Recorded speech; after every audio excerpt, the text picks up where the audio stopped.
Hey everybody, Ryan here at etrailer. Today we're going to be checking out the line of Jif Marine Transom Savers. Now, these Transom Savers are really simple components, but they really do help out a ton whenever you're pulling your boat down the road.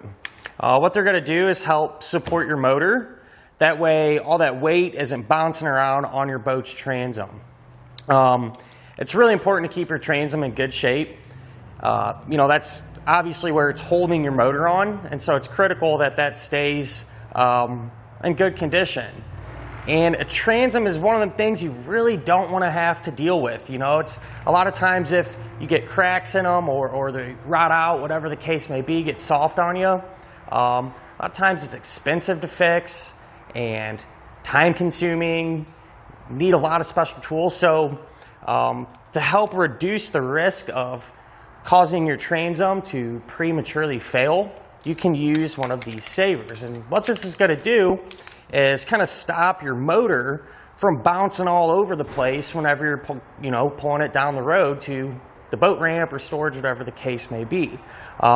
With these outboards on here, typically, you got relatively small boats and pretty heavy motors, especially nowadays. These larger 4-stroke motors got a little more weight to them than the older 2-strokes. They're getting more and more popular.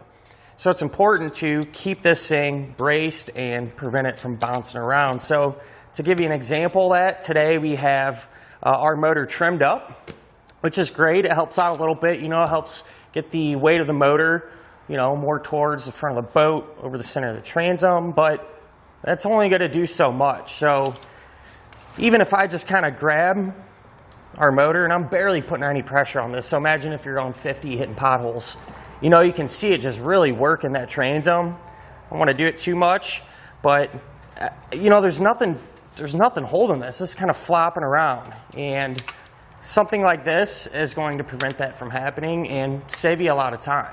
So one thing that is pretty nice about this setup here is there's actually a spring inside of this sleeve in between your two adjustment pins here, your pin and your bolt.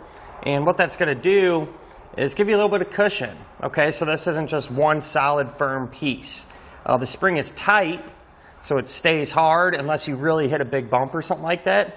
So just to kind of give you a visual, let's say if we put this on our trailer, which we're acting like the wall is, and put a little downward pressure on it. It takes some pressure to move it, but you can see it has some give there and some movement. So it's just going to provide us with a little more of a smooth ride, and it won't allow everything to be so rigid and firm.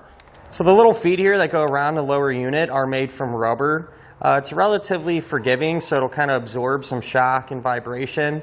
And you're not going to have to worry about these scratching up your lower unit or, really digging into the casing or anything like that. So not much to worry about there. This is going to stay in place, help hold on to that motor, and do a good job of it. So I went ahead and put our transom saver in place, and I just kind of want to do a comparison here with this in place versus when it's not in place. So if I apply the same amount of pressure, don't get me wrong, there's still a little bit of movement, but the majority of it is actually in our transom saver itself. So you can see it kind of rebounding in and out from the spring that's in there. And so most of that energy, when you are hitting bumps, it's getting transferred through the saver onto the trailer, where it's not that big of a deal if that moves around a little bit. Same thing if I try to pull it out. Comes with this strap here. It's pretty thick actually. And same deal. A little bit of movement there, but it's mostly in the transom saver itself. So it does a pretty good job of taking some of that strain off the transom, and although it's not perfect, it's definitely an improvement. So one of the big questions that we get asked with these is, what size transom saver do you actually need? And that's because they are available in multiple different lengths. And there's a pretty broad spectrum within those lengths, if that makes sense. And one quick way to at least kind of get you in the ballpark and get you close is just to take a quick measurement. And so what you would do is tilt your motor up to where you want it. Usually something like this is pretty normal. And you would measure from either the roller, if your trailer has a roller on the back of it, or measure from the frame itself. Kind of go at your angle and measure to the edge of your lower unit here. And that'll get you in the ballpark. Like I said, most of the lengths are pretty adjustable. So find one that's kind of in the middle of your measurement if you can, and that'll give you a little bit of wiggle room, not only in but out as well, and probably give you the best results. So the Transom Saver is going to work with pretty much any size outboard motor, generally speaking. Today we have it on a 115, but you could use this on a 9.9 all the way up to 250 or possibly more. So as long as you have a spot to connect it to your trailer and to the lower unit, it'll do its job and help support it.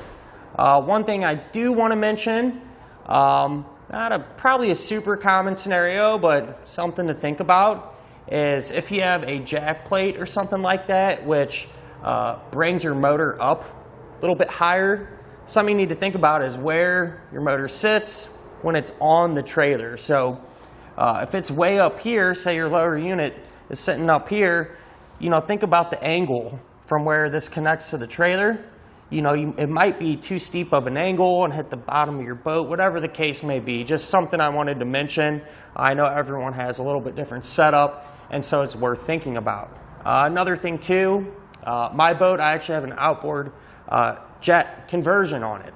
Okay, so I don't have this V shape here on the lower unit, or where it would be the lower unit. I have a rounded outboard jet, and so a saver like this really isn't optimal. Really ain't a lot of places to kind of grab onto. So if that's your case, it's something to think about as well. I know it's kind of not a super common situation, but people definitely run across that, and something just to look into.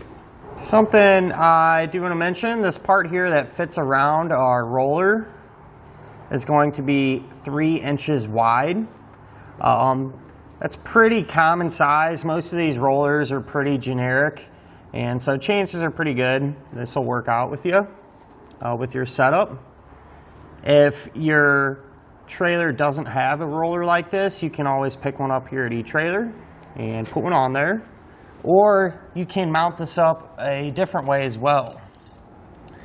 It actually comes with this little bracket, and what you can do is pull this bolt out, remove this U-shaped piece that goes over the roller, and simply bolt this to the trailer frame itself. Alright, so this would be bolted there, like so, and then this end would bolt to it, and that would be your attachment point there. So regardless if your trailer has a roller or not, you're going to have a way to give you a connection point, whether it be going around the roller or directly to the trailer frame itself. The Transom Saver is going to be made from aluminum as well as stainless steel. So the part here feels like a cast aluminum. It's pretty solid actually. There's nothing hollow about it. But then we're going to have an aluminum square sleeve that runs down, and this part here that goes inside of the aluminum, that's your stainless. Part down there is also aluminum casting, but I think it's kind of a cool design for one, you're not going to get any rust or anything like that going on, but I feel like whenever you're going down the road, the aluminum is supporting this, and it's kind of taking in those light vibrations almost. But when you get some serious weight going on and hitting some serious bumps, it's going to take that energy, apply it down here. This is where the spring is inside, and push down on the stainless itself. So when you really need it, that stainless is going to be there, be solid. But kind of in just that resting position, I feel like the aluminum is maybe a little more forgiving and should work out well, whether you're going slow, fast, or anything in between.